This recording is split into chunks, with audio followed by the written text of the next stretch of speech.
Então, gente, continuando nossa aula sobre alguns fenômenos causados pela poluição do ar, nós vamos conhecer agora um fenômeno chamado de inversão térmica. Está lá na página 285 do livro de vocês, tá bom? Então tem aí, existem outros tipos de gases poluentes liberados pela queima de combustíveis fósseis. Monóxido de carbono, óxidos de nitrogênio, hidrocarbonetos gasosos, além de partículas sólidas, todos perigosos para a saúde humana e para o meio ambiente. Na troposfera, primeira camada da atmosfera, mais próxima da superfície da Terra, o calor do solo é transferido para o ar mais próximo à superfície, que se torna mais quente e menos denso e tende a subir. A camada de ar acima é mais fria, por isso tende a descer. Esses movimentos são chamados de correntes de convecção e ocorrem em condições normais. Então, é isso que acontece em condições normais. Superfície da Terra quente, aquece o ar mais próximo, esse ar mais próximo torna-se quente, sobe, porque ar quente sobe. E o ar frio, que estava em elevadas altitudes, né, que é quanto maior a altitude, menor a temperatura, né? Então o ar que estava em cima, que é frio, como é mais pesado, mais denso, desce. Aí quando chega próximo da superfície, começa a se aquecer, né, pelo calor da superfície do nosso planeta, né? Então ele aquece, sobe e fica essa eterna circulação de ar, que é o que a gente chama de corrente de convecção. Então tá aí, ó. Quando o ar quente sobe, leva para cima todos os poluentes do ar próximo à superfície, dispersando-os para as camadas mais altas da atmosfera. No entanto, em determinadas situações, quando as temperaturas estão baixas, né? Então a temperatura aqui próximo da superfície está baixa, o solo pode se esfriar muito e as camadas de ar mais próximas ao solo pode ficar mais fria do que as camadas de ar superiores. Então, como a superfície está muito fria, o solo está muito frio, o ar aqui fica mais frio do que o ar que está acima, certo? Numa camada superior na atmosfera. Assim, uma camada de ar quente se forma sobre a camada de ar frio. E, como uma tampa, essa camada de ar mais quente, que está em cima da camada de ar mais frio, impede, né, como uma tampa, impede o ar com os poluentes de subir para os níveis mais altos. Então, esses poluentes não vão se dispersar, vão ficar concentrados próximo da superfície do nosso planeta. Com isso, as correntes de convecção diminuem, concentrando por mais tempo os gases poluentes próximos à superfície. A ocorrência desse fenômeno se dá principalmente no inverno, onde os dias são mais frios, e em cidades muito industrializadas ou com grande circulação de veículos, que é onde há maior quantidade de poluição. A cidade, então, vai ficar envolvida em uma neblina com altas concentrações de poluentes, causando muitos problemas respiratórios na população. Então, tá aqui, gente, na figura da página 286 do livro de vocês, né? Tem a figura da explicação sobre a inversão térmica. Num dia normal, a superfície quente esquenta o ar próximo. Esse ar quente, como é menos denso, menos pesado, sobe. E o ar mais frio, que estava aqui em cima, como é mais pesado, desce. Chega aqui, ele vai esquentar e vai subir, vai ficar nessa circulação, né? Que é uma corrente de convecção. Isso é o que acontece num dia normal. Em dias de inverno, a superfície não se aquece muito, porque o dia está frio. E aí o que acontece? O ar aqui também vai ficar frio.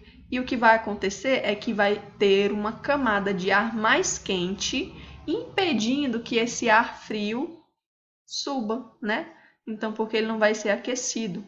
Então, esse ar frio vai ficar retido aqui próximo da superfície, devido a essa tampa causada por essa camada de ar mais quente que está acima dela, certo?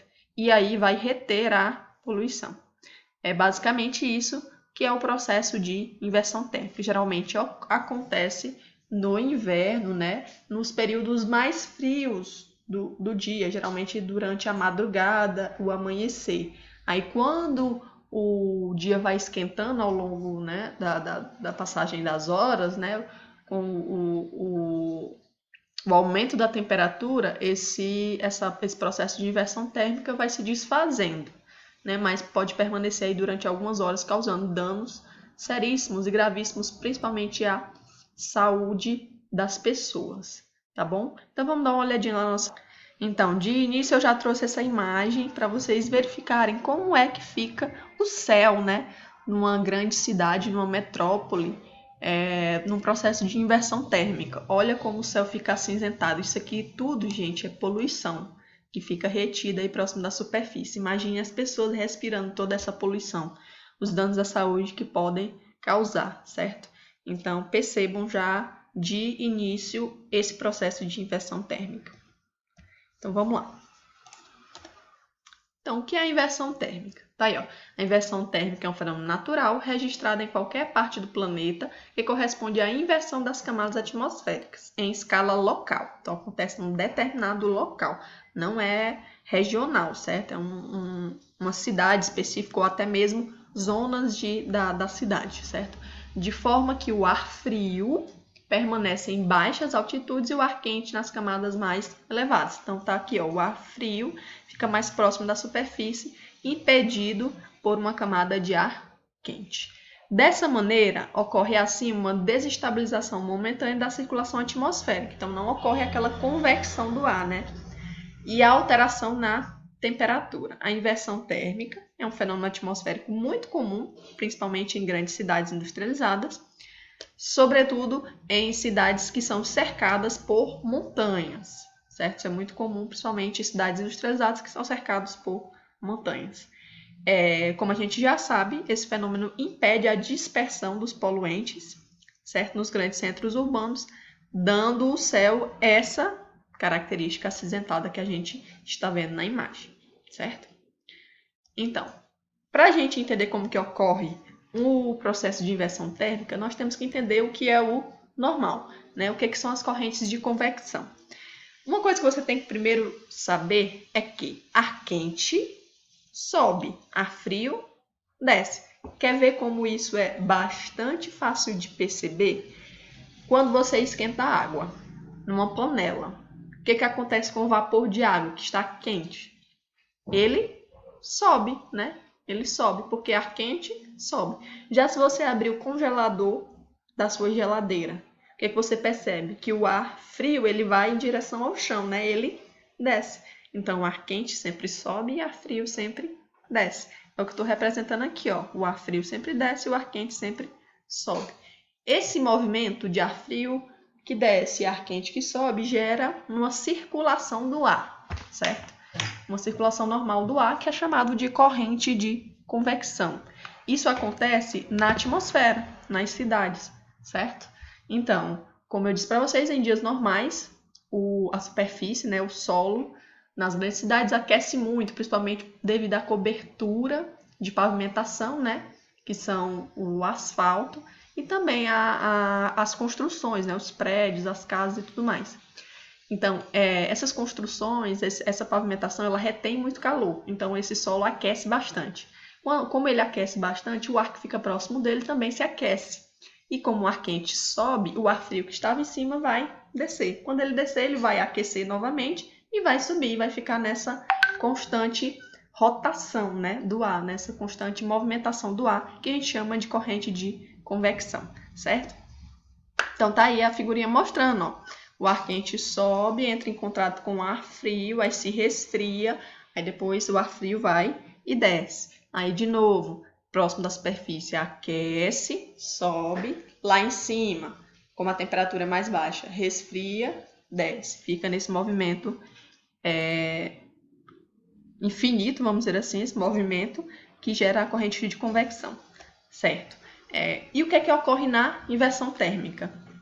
Na inversão térmica, esse processo natural, né, essa corrente de convecção, ela vai ser impedida de acontecer. Por quê? Em dias de inverno, certo? Quando a superfície está muito fria, principalmente em horários específicos, como eu disse para vocês, na madrugada, no início da manhã, onde as temperaturas estão mais baixas, esse ar que está mais próximo da superfície, ele não vai se aquecer. Na verdade, ele vai ficar mais frio do que o que está acima dele. Como o ar quente ele tem a tendência a subir e não a descer, né? Essa camada de ar frio que está próximo da superfície, ela vai ficar aprisionada, né? Essa camada de ar quente que está acima dela vai formar como se fosse uma tampa, impedindo que esse ar frio se dissipe. Com isso, a poluição gerada normal, a poluição normal gerada pela cidade vai ficar retida, né? Vai ficar aprisionada próximo da superfície próximo da superfície, no caso do solo, próximo, portanto, das pessoas, né, nas camadas mais baixas da atmosfera. Isso vai ocasionar o quê? Uma concentração muito grande de poluentes, causando aquele efeito acinzentado do céu que a gente observou na figura. Então, eu coloquei até aqui embaixo um box resumindo o que é a inversão térmica, né? O ar frio mais denso permanece abaixo e o ar quente, que é menos denso, fica em cima, impedindo que esse ar frio dissipe os poluentes, certo? Pois bem, aí é o que eu trouxe a figurinha, né? Situação normal, o ar quente sobe, dissipa a poluição.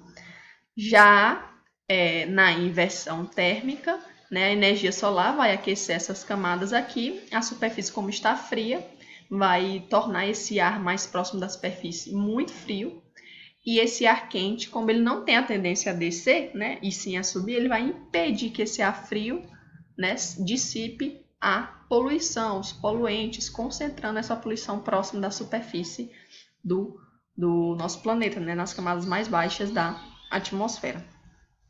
Então, como eu disse para vocês, né, esses problemas são causados por atividades humanas, certo? Então, ele é um processo natural, mas ele pode ser favorecido ou intensificado pela atividade humana, certo? Então, quais são as causas? Primeiro, dias de inverno, né? Devido também à grande emissão de poluentes na atmosfera, que causa esse aspecto acinzentado do céu. A ausência de chuvas também contribui para o processo de inversão térmica e as queimadas. Então, atividades humanas também relacionadas, portanto, ao processo de inversão térmica. Então, coloquei aqui, ó, em outras palavras, mesmo sem a interferência humana, esse processo continuará ocorrendo, contudo, em menor intensidade e de forma menos agressiva, certo? Percebam que é um fenômeno natural. E as consequências, como eu disse para vocês, são consequências para a saúde da população, certo? Primeiro tem aquele aspecto acinzentado do céu, né, devido à grande concentração de poluentes. Essa grande concentração de poluentes pode causar doenças respiratórias, principalmente em crianças e idosos, piora de pacientes que têm asma e bronquite, irritação dos olhos, é muito comum nas pessoas, né, que estão submetidas a esse processo, esse fenômeno. Redução da qualidade do ar que nós respiramos, devido à concentração de gases poluentes, e impedimento da convecção natural do ar, né, possibilitando aí a movimentação das massas de ar. O que a gente pode fazer para evitar que esse fenômeno ocorra? Primeiro, endurecimento das políticas ambientais pelos governos, né, nos grandes centros urbanos, a fiscalização das indústrias e dos poluentes que são emitidos por elas, redução do número de queimadas, a substituição de combustíveis fósseis por biocombustíveis, certo? Então, você diminuir o consumo desses combustíveis fósseis, como a gasolina, o diesel e etc., trocar por etanol, por exemplo, que é um biocombustível, certo? Você evitar andar de carro e andar de bicicleta, ou andar a pé, ou utilizar um transporte coletivo, né, nas grandes cidades. Você, ao invés de ir para o trabalho de carro, você pode ir de ônibus. Então, imagina aí a quantidade de carros que eu vou tirar das ruas, emitindo poluentes, se todo mundo pegasse transporte público, certo? E campanhas de conscientização da população. Uma tática utilizada pelas grandes cidades é o rodízio de carros no inverno, certo? Para diminuir a quantidade de carros nas ruas e, portanto, a poluição gerada por eles. Pois bem, nossa próxima videoaula será sobre as chuvas ácidas. Até lá!